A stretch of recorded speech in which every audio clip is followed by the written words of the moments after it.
आज के इस वीडियो में हम देखने वाले हैं केपलर्स लॉ। जॉन्स केपलर्स ने केपलर्स लॉ डिराइव किए हैं in the 16th century.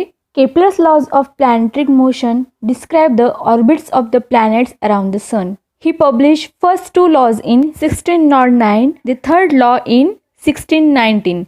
These laws are the result of the analysis of the data collected by Tycho Brahe through years of observations of the planetary motion.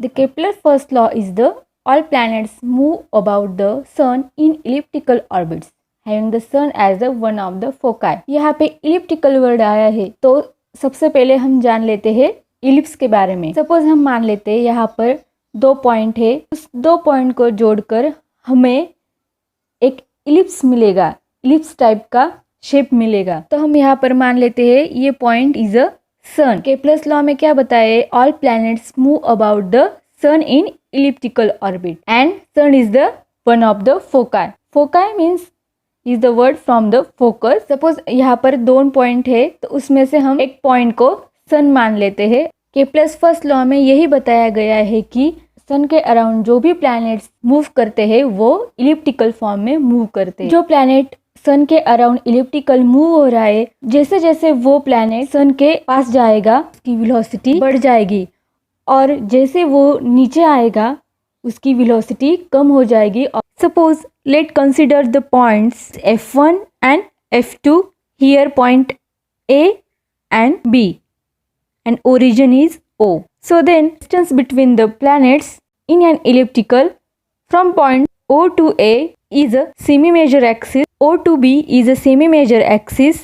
We can denote it as A, and point A and point B is a major axis denoted as twice A. So the points, the difference between two planets is the twice A. And in an elliptical orbit, point M and N is the minor axis.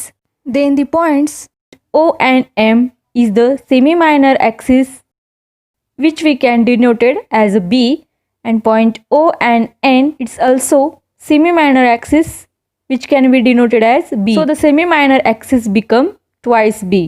So here F1 and F2 are the foci of the ellipse. The sun is being at a F1. The point A is the closest point from F1. It's called as perihelion, and point B is the farthest point from the point F1 is called as the aphelion. So this is the all basics introduction of the Kepler's first law. We can also take derivation of the Kepler's first law in next video.